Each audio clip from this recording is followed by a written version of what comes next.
U.S. President Joe Biden says he will travel to Hawaii as soon as he can, amid criticism of his response to the island's deadly wildfires. Speaking in Milwaukee on Tuesday, Mr. Biden said he wanted to ensure that the people in the state had everything they need. The death toll from the fires is now 101, with some 1,300 people missing. Hawaii residents have complained about the pace of the federal government's response to the disaster. While at Rehoboth Beach, Delaware, over the weekend, Mr. Biden was asked by a reporter about the rising death toll in Hawaii, and responded, "No comment." The president said on Tuesday he had not yet visited because of concerns that doing so would divert resources and attention from the humanitarian response. Jill Biden will accompany him to Hawaii, he said. "I don't want to get in the way. I've been to too many disaster areas," Mr. Biden said. "I want to be sure we don't disrupt ongoing recovery efforts." Over 500 federal emergency personnel have so far been dispatched to help with relief efforts, including 150 search and rescue specialists.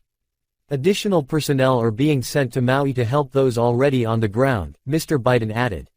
He said that all available federal assets in the region would be used for recovery efforts, including the U.S. military and Coast Guard.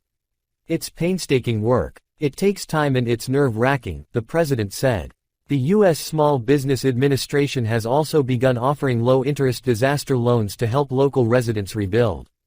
The Federal Emergency Management Agency, FEMA, has approved one-time payments of $700, £550 per household to help with immediate needs in the wake of the disaster. "Every asset they need will be there for them," said Mr. Biden. "And we'll be there in Maui as long as it takes." In a video update on Tuesday, Governor Josh Green said he and Mr. Biden were speaking often and would work out a time for the president to visit once. "The heartbreaking work is done on the ground finding those we've lost." Officials in Hawaii have said they expect the death toll to rise in the coming days as more bodies are recovered from the worst-hit parts of Maui. Only 25% of the affected area has so far been searched for human remains.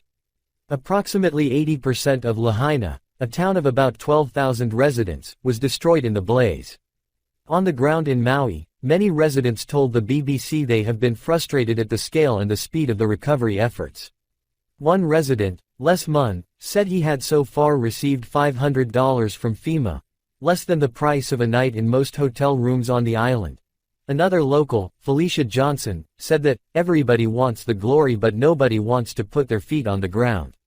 On a street above the fire line in Lahaina, one woman said she feared she would starve to death in the days after the fire.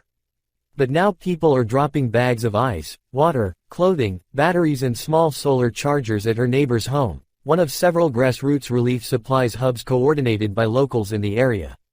Ahead of a second trip into the worst-hit area, Amory Mowry spent $1,700 to load his and his friends' SUVs with toilet paper, cases of water, packs of batteries and sacks of rice. "We're just trying to get supplies as fast as possible into the affected areas so people get what they need," he said. "There's a lack of response, it felt like, from large organizations." Others expressed frustration that locally sourced supplies were being turned away by government officials, or that road closures had prevented people from entering Lahaina to help.